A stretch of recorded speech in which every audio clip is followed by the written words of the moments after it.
Welcome back to another informative video. Siyempre, kaya ka nag-click sa video na to kasi gusto mo makita yung updated na monthly bills ko dito sa Cavite, lalo na dun sa mga gustong magkaroon ng sariling bahay and they're wondering how much do you really need on a monthly basis to live alone. Mahal na pong mabuhay. Sa totoo lang, it's so expensive. Tapos, parang lahat naman tayo nakaka-experience nung talagang hirap sa pera, especially with inflation. So, it's very important that if you have a goal na magkaroon ng sariling bahay, maplano mo rin ahead of time yung gastusin kasi medyo malaki talaga siya. Anniversary ko na, lumagpas na ng anniversary ko sa paglipat ko dito. So, going on my second year of living alone, alam nyo kapag naging independent kayo, yung totally talagang bumukod na kayo. Masasanay kayo na talagang mag-adjust and at the same time maging sobrang matipid. Parang ang nangyari kasi sa akin, ever since na nag-move out ako, parang binibisita-bisita ko na lang from time to time yung parents ko. Kasi I'm also nearing my 30s eh. Kaya doon sa mga tao na pumunta sa video na to para alamin kung magkano yung monthly expense dito sa Cavite, eto na yung rundown. So this is an updated version of the video that I created before. I'll try to insert here para mapag-compare nyo. I would say na mas nabalanse ko na ngayon yung gastusin ko compared before. Kasi andun kasi yung excitement. Kasi kung ikaw, nasanay ka sa very, how do I say this? Kasi very sheltered ako. Very strict yung parents ko. So, nung nakabukod na ako, parang sobra akong na-excite masyado bili ng ganito, bili ng ganyan.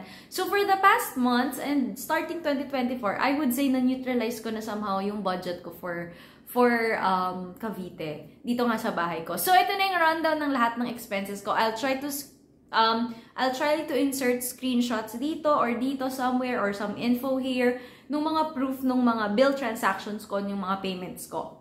Simulan na natin. So, dun muna tayo sa utilities, yung talagang monthly recurring fees ko dito. So, simulan ko na sa internet. Ang internet ko po dito, Converge. I was very happy in the early months na ako nakapagpakabit. Around 2023 yon yung nagpakabit ako. Inuna ko kasi talaga yung internet na yan kasi sobrang importante. Sobrang happy ko sa service nila before, but starting 2024, nag-decline. So, I really wanted to change my broadband provider, pero sabi nila, Converge na kasi yung pinakamaganda dito. Imagine, I am using my internet connection, ako lang mag-isa, nagtitigil-tigil pa yun Samantalang kapag nasa bahay ako ng parents ko, ilang kaming nagsishare. Nasa 4 or 5 kami, pero hindi naman tumitigil-tigil. Maybe because of the location, kasi marami pong area outage na nangyayari sa internet connection ko. So, be mindful na lang, ask around. Pero, ang binabayad ko sa internet connection ko, 1,100. Minsan, nagwa 1,300. I don't know why, wala namang gumagamit. Pero, yon may mga ganong fluctuation. Pero, nag-stick naman talaga siya sa average na 1,100. Next, Meralco bill. Malaki yung ref ko at meron akong split type na aircon. Yun yung madalas na kumakain ng electricity ko. Tsaka syempre, pagkakain ako minsan, mag-iinit ako ng food, yung microwave. Pero other than that, wala naman na lagi akong ginagamit dito. But ang aking bill, considering hindi naman ako lagi dito umuuwi because I have work sa Ortigas, yung monthly bill ko sa Meralco, naglalaro siya ng 2,700. Hindi na ako doon nawala sa range na yon. Nasa ganun talaga yung binabayad ko.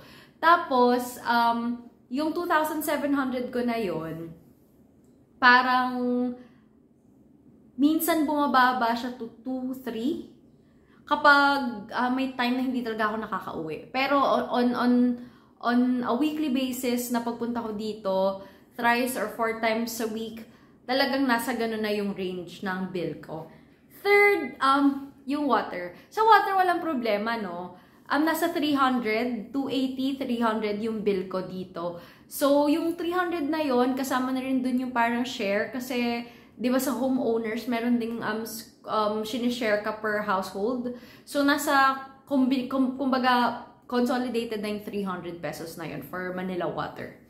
And then, lastly, yung juice. Kasi merong homeowners na mga juice dito.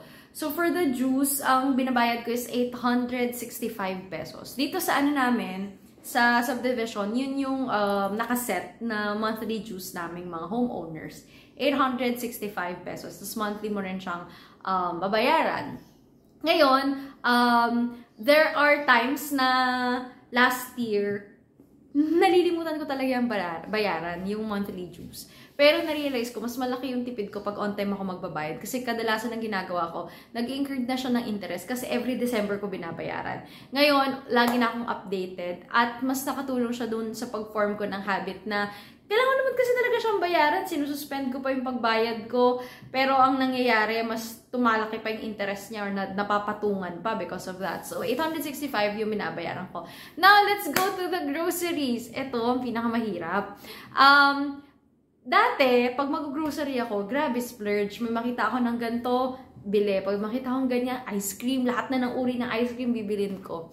But, starting 2024, naging modest na ako sa pagbili. I only buy those na kaya ko talagang i-consume for the month. Unlike before na talagang every week pupunta ako ng grocery. Kasi parang, feel ko ba na independent ako. So, pagbigyan nyo na ako doon. Pero bumawi naman ako ng 2024. As in, talagang kung ano yung meron ako sa ref, yun na yung kinakain ko. Kasi mag-isa lang naman ako. I usually spend around 2,000 to 2,500. Kasama na po doon yung mga ibang toiletries, yung mga sabon, kasama na rin doon yung sa water, 2,000 to 2,500. Bakit ganun lang kaliit? Kasi mag-isa lang ako eh. And sometimes, I don't feel like eating that much. Kasi ako yung tipo ng tao from Monday to Friday, parang feeling ko, ang dami kong food intake dun sa days na yun. Kasi ang dami naman talagang mabibili sa sa Manila, tas malapit ka pa sa malls, 'di ba? Pero pag andito ka, buhay probinsya talaga. So, ang kinakain ko, gulay, prutas, oatmeal, cereals. Unlike kapag nandun ka sa Manila, kapag may makita kang ganito, order ng ganyan, order. So, ako, na-maintain ko naman na yung gastos ko around that limit lang. 2,000 to 2,500. And yun nga, nasabi ko nga, kasama na rin dun yung sa water. Kasi, bumibili lang ako ng total of dalawang 6 liters na galon sa Manila. So, every 2 weeks yung refill ko, okay na rin siya. I would say okay na rin siya. Ano pa ba? Ano pa ba yung binabayaran ko? I think that's it. Yun lang yung monthly expense ko dito sa Cavite. Now, let's try to compute that. Naglalaro siya sa around 7,000 to 8,000 pesos. So, dun sa mga tao na bubukod kayo, dapat magamay nyo yung flow din ng gastos nyo on a monthly basis. Kasi, huwag kang mag-alala kasi akala mo siguro na excite ka, bumili ka ng ganito, bumili ka ng ganyan. Sa simula talaga, ganun yung pakiramdam. And you have to give it to yourself. Kasi, fulfillment and achievement talaga yun sa isang tao, yung maging independent, tas makabukod ka. So, pag kinalauna naman, hindi naman magiging ganun all the time. Unlike in my case nga na, dati, sobra talaga ako, di ba, every time na mag-grocery ako, kahit hindi ko naman kailangan, punong-puno na talaga yung ng food, hindi ko naman nakakain, yung iba pa dinadala ko pa sa apartment ko or sa work, ganyan. So, try to have that balance, kasi okay lang naman mag-enjoy and mag-splurge, lalo na yung excitement mo, andun pa talaga. And hindi pa dyan natatapos yun. Mahilig ka pa dyan mag-check out sa Shopee ng mga gamit, tapos pupunta ka sa mga appliance store, ganun din ako, but all of the appliances that I have here, wala na akong dinagdag na big purchase.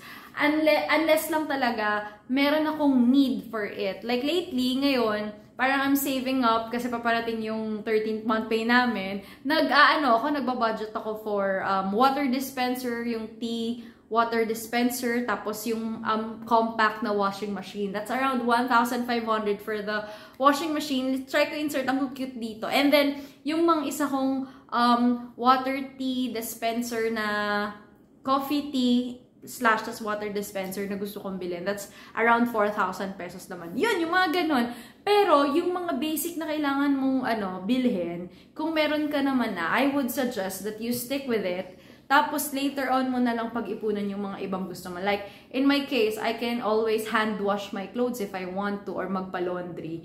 Pero kasi lately, parang nahihirapan din ako from time to time na magpadala ng clothes sa laundry. Lalo na may plans ako on staying here for good.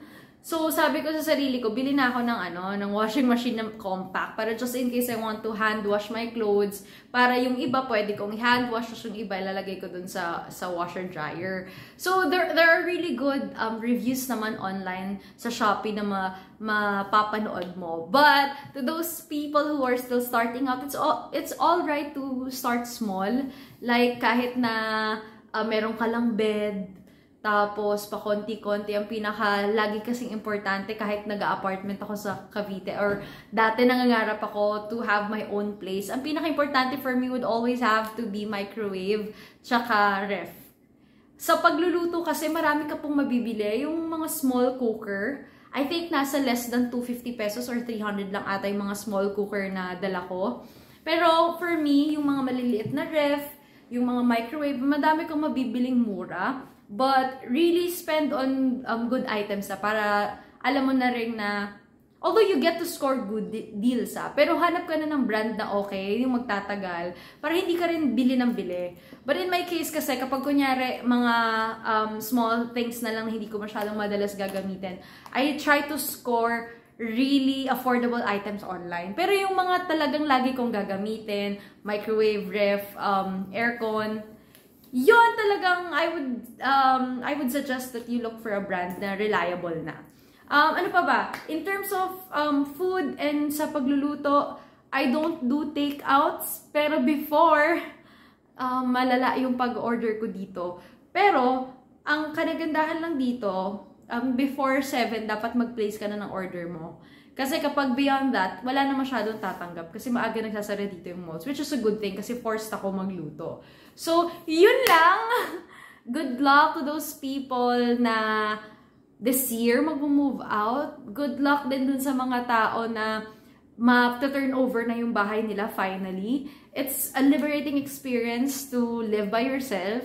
Napakasarap sa pakiramdam nung may uuwian ka, tapos you get to relax. Tapos kahit anong gawin mo, umiyak ka, tumawa ka, magpuyat ka na hanggang 4 AM. Walang may paki sa'yo. It's such a nice feeling to have your place.